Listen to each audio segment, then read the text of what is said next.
a Wikividi Documentaries production. Don't forget to like and subscribe. Enjoy. Fanshawe, novel. Fanshawe is a novel written by American author Nathaniel Hawthorne. It was his first published work, which he published anonymously in 1828. Background: Hawthorne had worked on a novel as early as his time as an undergraduate at Bowdoin College. Fanshawe, his first published novel, may or may not have been that book. Fanshawe, a tale, appeared anonymously in October 1828 from the Boston publishers Marsh & Capon. Its printing was paid for at the author's own expense, costing him $100. The book was based on Hawthorne's experiences as a Bowdoin College student in the early 1820s. Fanshawe generally received positive reviews. Sarah Joseph O'Hale, then editor of the Ladies' Magazine, advised potential readers buy the book rather than rely on finding it at a circulating library. As she wrote, "Purchase it, reader. There is but one volume, and trust me that it is worth placing in your library." William Leggett saw further potential in the young author. "The mind that produced this little, interesting volume is capable of making great and rich additions to our native literature." The book, however, did not sell well. After its commercial failure, Hawthorne burned the unsold copies. Later, all the copies that could be obtained were destroyed. A dozen years after his death, a copy was found, and the tale reissued by James O. & Co.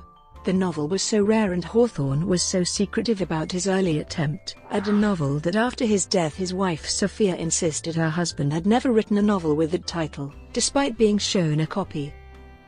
Summary: Dr. Melmoth, the president of fictional Harley College, takes into his care Ellen Langton, the daughter of his friend, Mr. Langton, who is at sea.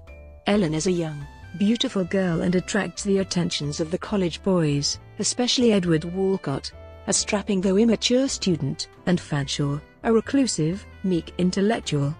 While out walking, the three young people meet a nameless character called the Angler, a name he gets for appearing an expert fisherman.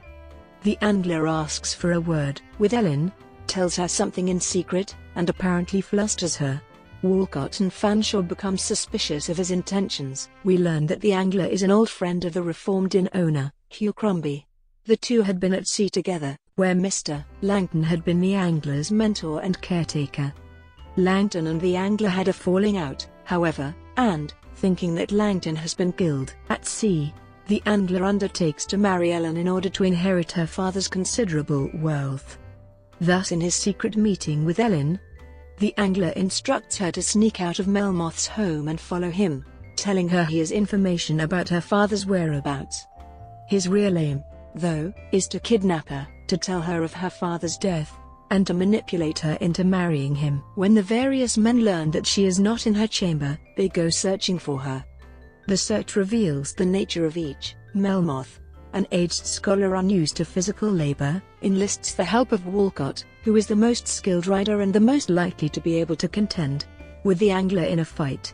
Fanshawe, who lags behind the search because of his weak constitution and his slow horse, is given information by an old woman in a cabin that allows him to reach the Angler and Ellen first. The Angler has taken Ellen to a craggy cliff and cave, where he intends to hold her captive. Ellen has finally realized the Angler's intentions. When Fanshawe arrives, he stands above them, looking over the edge of the cliff. The Angler begins to climb up the cliff to fight Fanshawe, but grabs a twig too weak to support him and tumbles to his death. Fanshawe awakens Ellen from a faint, and they travel back to town together. Fanshawe loves Ellen, but knows that he will die young because of his shut-in lifestyle. When Langton offers Ellen's hand in marriage to Fanshawe in exchange for rescuing her, he refuses, sacrificing his happiness so as not to subject her to a life of widowhood. He also knows that Ellen has affections for Walcott. Fanshawe dies at 20. Ellen and Walcott marry 4 years later. The narrator states that Walcott grows out of his childish ways and becomes content with Ellen. They are, according to the narrator, happy, but the book ends on an ambivalent note, stating that the couple did not produce children. Brought to you by Wikividi Documentaries. Would you like to know more?